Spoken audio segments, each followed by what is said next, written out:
Welcome to another episode of the Nevada Patriot Podcast with Matt Sadler. As usual, I am your host, Matt Sadler. School season is right around the corner, and hopefully these 108 degree plus days are coming to an end. Before we know it, fall's going to be upon us. Walmart will be decked out with all sorts of Christmas gear that you're going to have the privilege of doing self-checkout with, so prepare for that, my friends. Self-checkout's awkward. What can we say? So we're on our last days also of being free of the incessant political ads that are sure to hit the airwaves here soon. So please enjoy the relative quiet while you can. I want to thank you listeners tuning in to 97.7 FM or 977fm.rocks on Tuesday nights at 6 p.m. I appreciate you if you're listening. If you're able to get the video feed, the video podcast or vodcast, whatever we call these things. Thank you for streaming us on Rumble, YouTube, and also at the NevadaPatriot.com.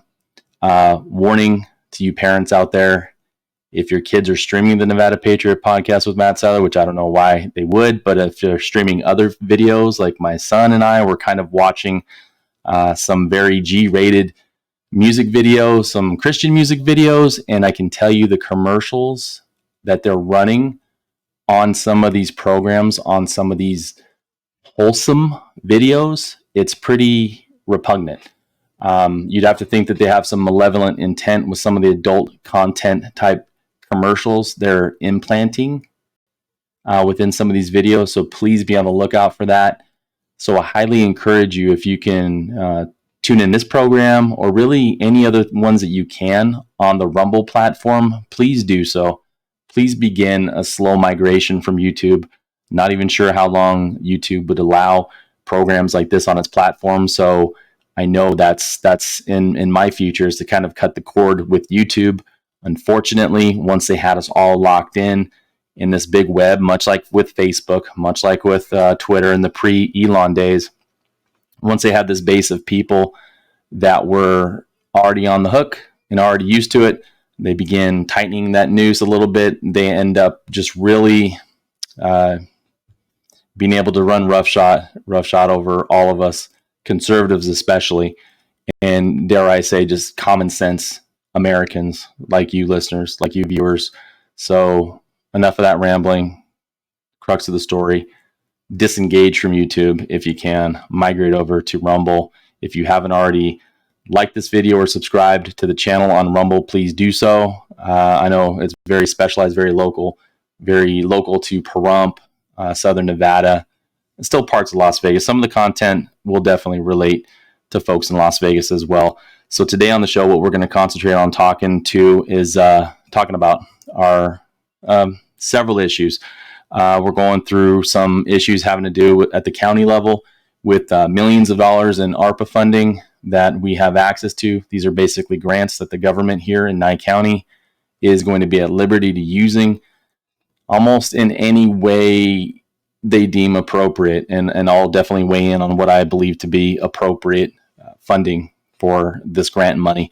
Again, I want to touch on the horse roundup recently that's been making the news, right? So I know there's strong emotions, strong feelings going on with that. So we're going to touch a little bit on that. We're also going to touch a little bit on the solar issue, recent events at the Nye County Water District Governing Board, some of their recommendations, some of the things that they're doing to hopefully put a stop on some of these renewable energy projects in and around our valley here in Pahrump.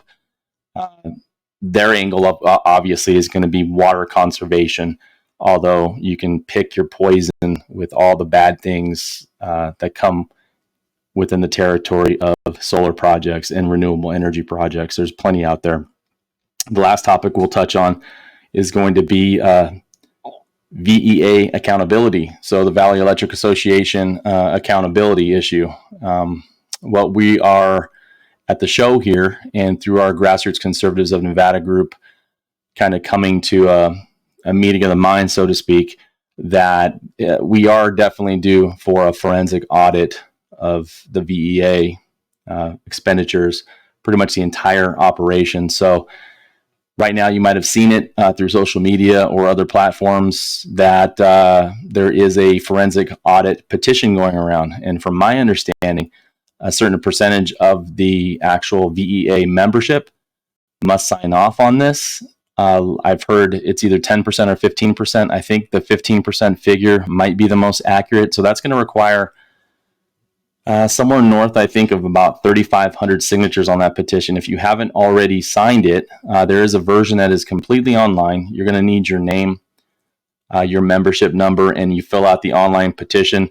You can find a link at our website, thenevadapatriot.com or grassrootsconservativesofnevada.com. Both of the sites will have that link kind of near the top, pretty front and center, pretty easy to find.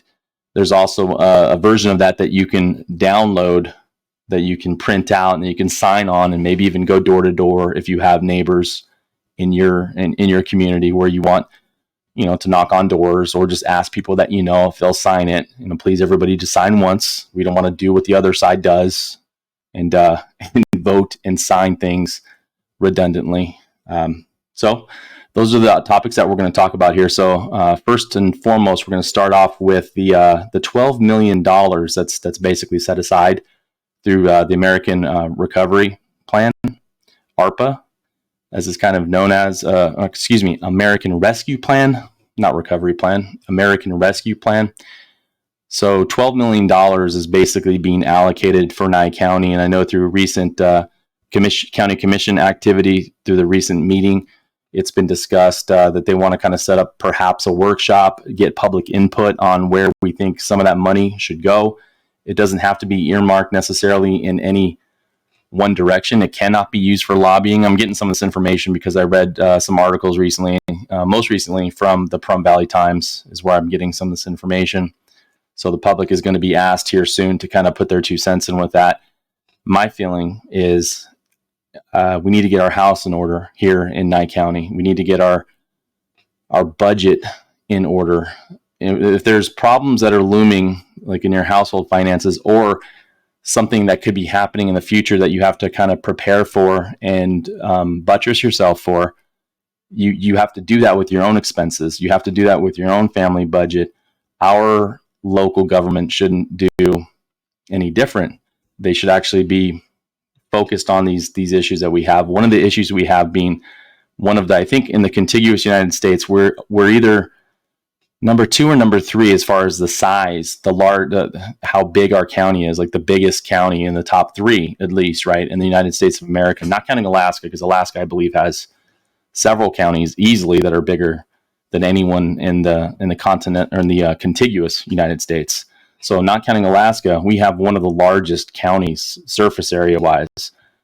So our budget with our first responders, whether it's through the EMTs, fire departments, in the Nye County Sheriff's Office, and notice it's Nye County Sheriff's Office. It's not the Pahrump Police Department or the Pahrump Sheriff's Office or anything. It's a county sheriff's office. So they are responsible for this vast swath of land to patrol effectively, to be proactive in the communities, and to serve as not only a deterrent, but be that first response that should be minutes away. As our county gets bigger, and if we don't accommodate by not having enough manpower or woman power, whatever you want to say, I know it's the year 2023, got to keep it straight.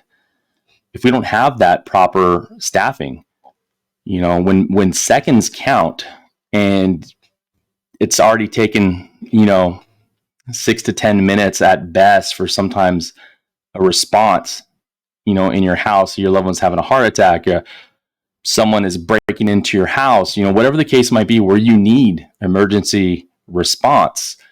This is where I think the money needs to go. And judging by, speaking to various people, kind of off the books, so to speak, through the sheriff's office, through first responders, a concern is the potential that we're losing people. And it's a reality. We're losing folks to other agencies. So not only the Las Vegas Metropolitan Police Department, but we could be losing people to other agencies, whether it's in Florida or our neighbors in California, some of those cities in California, Santa Rosa, I think, compared to what they pay their average officers there to here, I mean, it's a huge gulf. It's a big enough gulf when we're comparing pay scales here in Nye County to the greater Las Vegas area, for instance.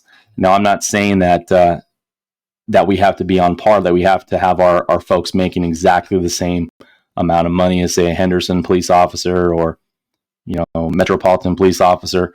But I think our sheriff's department definitely needs to have an influx so that they can compensate who they have, so they can retain deputies and officers, and so that they can possibly just recruit, for lack of a better word, a bullpen, a constant flow where we can kind of tap in once we need positions filled, because I think the gap between us and the greater Las Vegas area seems to be growing and growing and growing. So in order to kind of combat that, we need to kind of step forward. And I think this chance with this funding is something that we can do.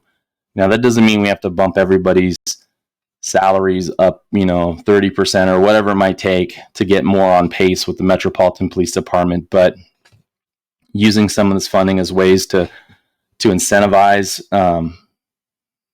whether it's the first responders in the, with fire and rescue, EMTs, Nye County Sheriff's Office, to incentivize them to stick around. I think some agencies in the Las Vegas area are kind of going about it the wrong way. You hear about signing bonuses in the tens of thousands of dollars. I don't think that's a good precedent, because I think a lot of these agencies in the Las Vegas area are going to get taken advantage of. Folks are going to go to Las Vegas because in Las Vegas it's easy come, easy go, right? People are sometimes quick to move out, they're quick to move in, they're quick to move in, and then quick to move out, and that's the way it is. So you'd hate to think that there's going to be folks in there exploiting that, collect the bonus, stick around for a few months, and then dip out to California, dip out to Florida, to Texas, or wherever they have a chance to make a little bit more money, or go ahead and collect more sign-on bonuses. So I was thinking, we should kind of concoct something, because there's no specific timeline on when this money has to be spent, according to what I've read about. We just have to have certain reporting requirements met for the grant program for Nye County. But what about using these funds to go ahead and incentivize these folks to stay on maybe a year, maybe 18 months, and bam, they can earn a great retention bonus at the end of that. To kind of, I remember working jobs. It wasn't always that I didn't make enough money per hour, but if you ever worked a job where you were incentivized for performance, getting a little bonus, getting a little, being noticed by your employer, being rewarded in some other ways by your employer for different things that you did for the company, that goes a long way. And I think it's more about giving enough of an incentive monetarily than having to compete dollar for dollar with these other agencies. I don't think that's why a lot of the folks work here, because I mean, if I'm obviously not a peace officer, but if I was, would I want to live and work within the grind of a metropolitan police department, or have the freedom, the more space, the more peace, basically, of doing it in a rural community where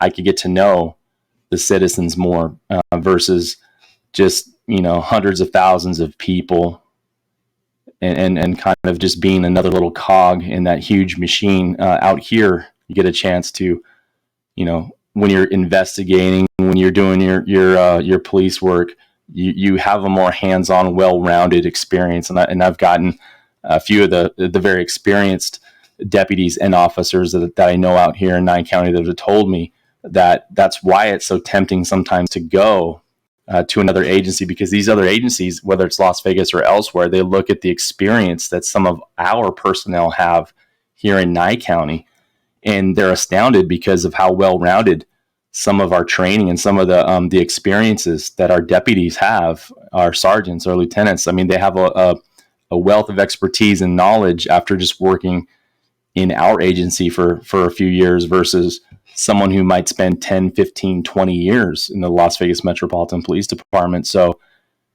I think we just need to treat them in ways that they seem vital, because they are vital.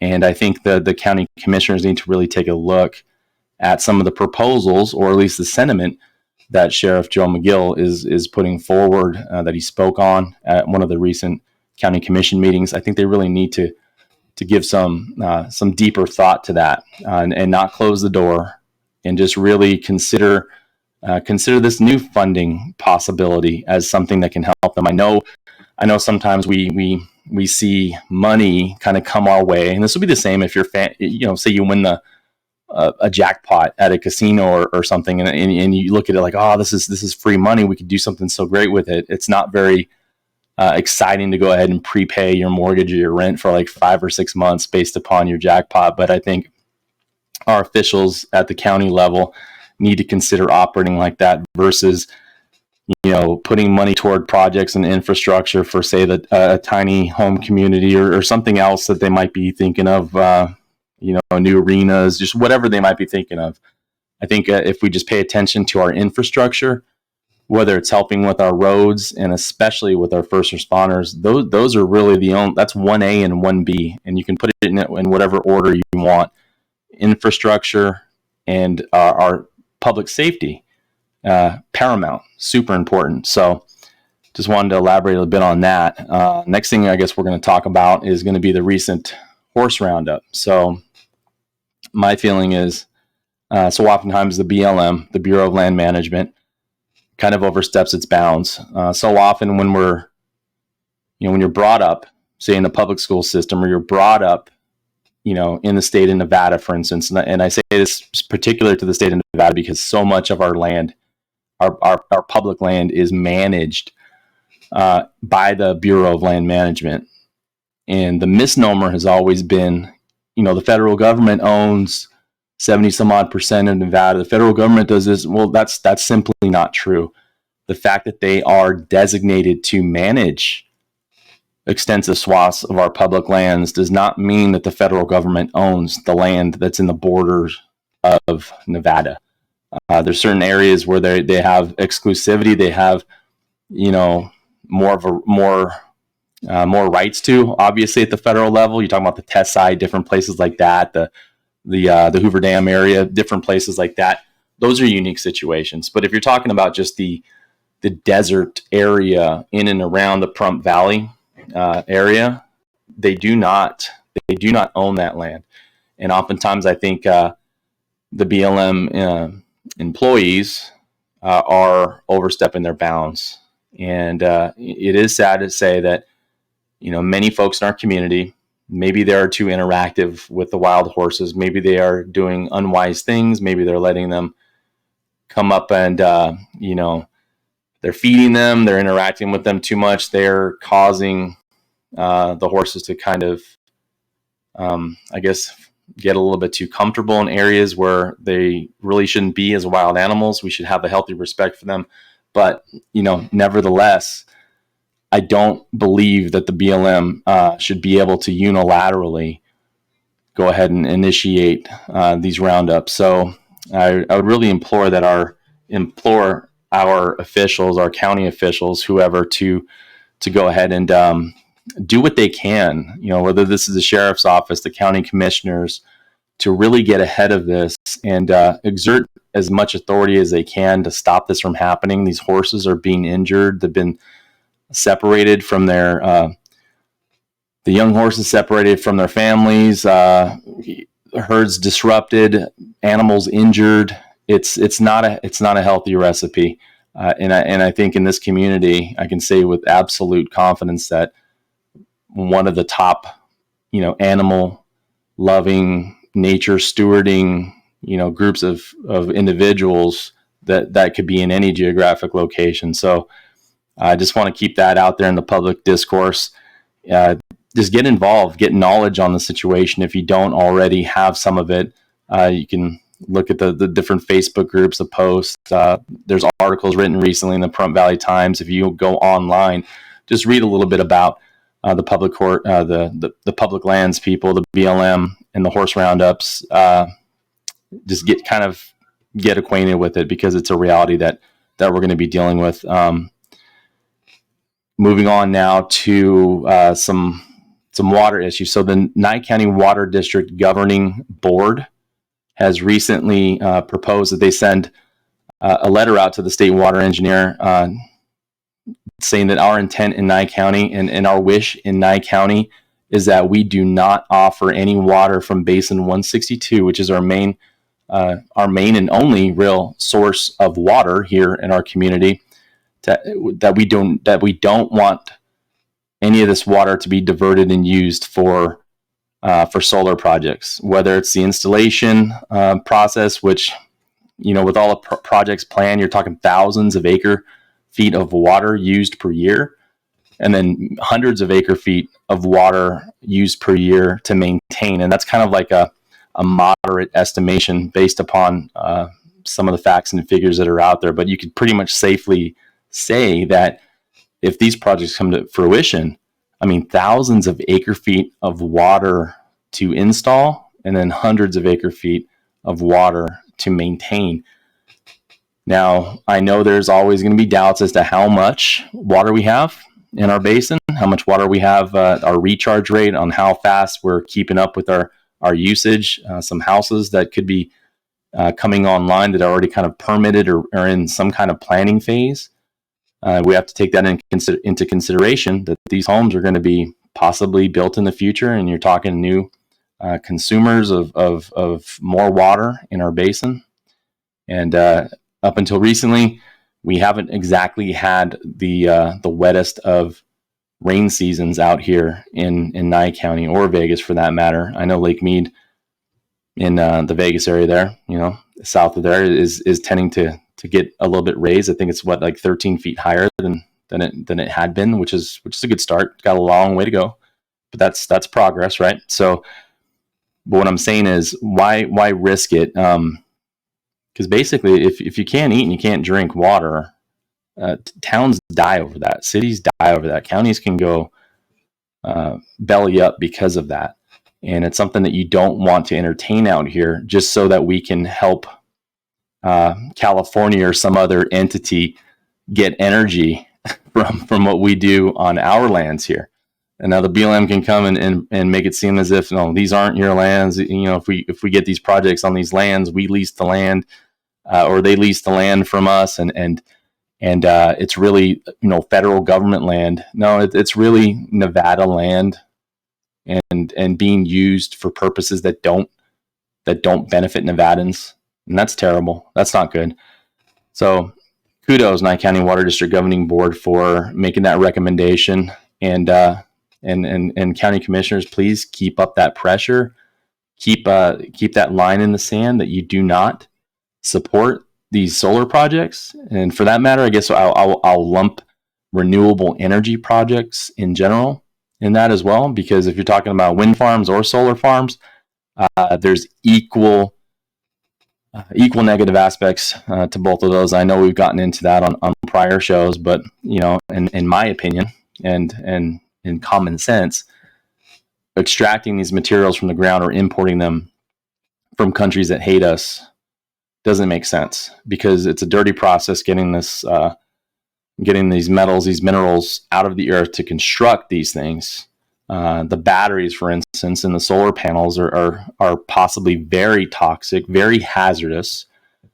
Can be, explosions and things like that could happen in a climate like ours when the batteries are being stored, or it could be very dangerous, very volatile.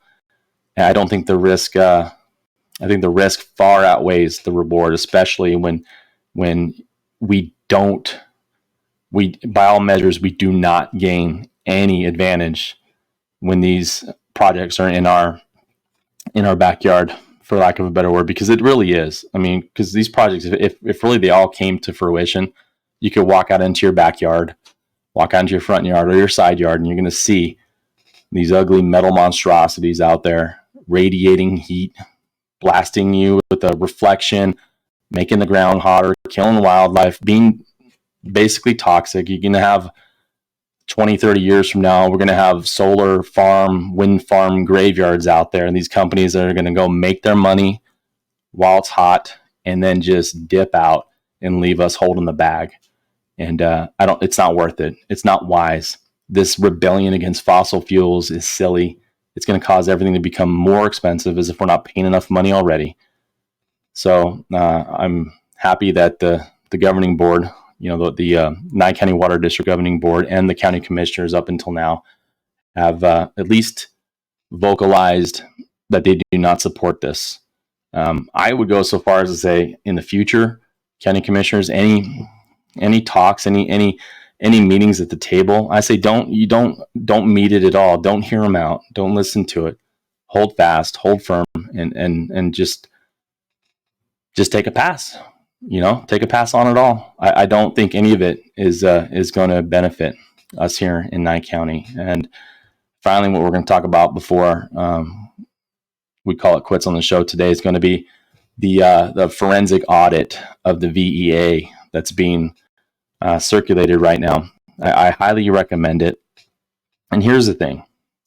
I'm not hoping anybody widespread job losses. I'm not hoping that people get indicted for crimes. I'm not hoping that there's FBI investigations or fraud or all this stuff. If there's everything is above board, then you should have no problem being transparent, right? You should have no problem opening up the books, opening up all the details, answering every FOIA request, and then ultimately yielding to a forensic audit. So when you see this petition, the one that's been that you can find the link to on our site, the NevadaPatriot.com, the online version. Basically, it's not going to cost the membership any money to get this done. I know that's probably been some kind of contention, but we have somebody that's qualified, that's willing to fly in. I believe fly in on his own dime. I'm sure maybe they can pass a hat around some folks like me. I'll be chipping in a little bit of money to kind of maybe offset plane fare and different things like that, or cook the guy a meal. I don't know, take him to dinner one of these nights that he's here, or one of these days. But to get that person here to set up the time, because it could take weeks to complete the audit, but it's not going to cost the membership any money. So I mean, what's the harm in that? And best case scenario, which I hope, there's nothing to really hide. Everything's above board, and our organization will be as transparent as it should be. We members deserve to be members of a co-op that is transparent. And money doesn't come easy for all of us. Money doesn't come easy for all of us when our rates keep skyrocketing. And I get it. There's rationale behind why utility companies, whether they're co-ops or say NV Energy, they've raised rates recently as well. So it's not unique to Nye County, to Pahrump or anything like that. It's happening. But at the same time, I don't feel like our membership is being taken seriously enough when they're expressing their concerns at the meetings. They're not. So unfortunately, I think this is the only solution to kind of remedy that. So I hope you will sign that. I hope it'll garner the 3,500 plus signatures or whatever it's going to take to go ahead and institute that full-blown audit. If you see that petition floating around, if you see a little booth somewhere where they're advertising, sign the VEA forensic audit petition, deeply consider it. You can also, like I said, do the online version, which doesn't require you to print anything out or actually physically write. Just remember, you're going to need your member ID along with your name that's associated to your account when you go ahead and fill out either one of these petitions. So with that being said, I would like any feedback that you have on any of these topics. If you reach out to me via text, 775-382-2516, you can also leave a message, or maybe I'll answer. Please do so. I'd like to hear your comments and your concerns or your questions. Would be happy to even read them off on an upcoming show, and we can kind of digest it that way. You can email me at mattsadler4nevada@yahoo.com. You can go to the NevadaPatriot.com. There's comment forms you can fill out there as well. I'd love to get connected with you. Leave a comment on Rumble or YouTube. And I usually respond to almost every single comment, at least the ones that are coherent and not a Nigerian prince trying to offer me an inheritance or something like that. I will answer any of your questions and your comments. So on behalf of the Nevada Patriot Podcast, God bless you guys. Have a great day, and we'll see you next time.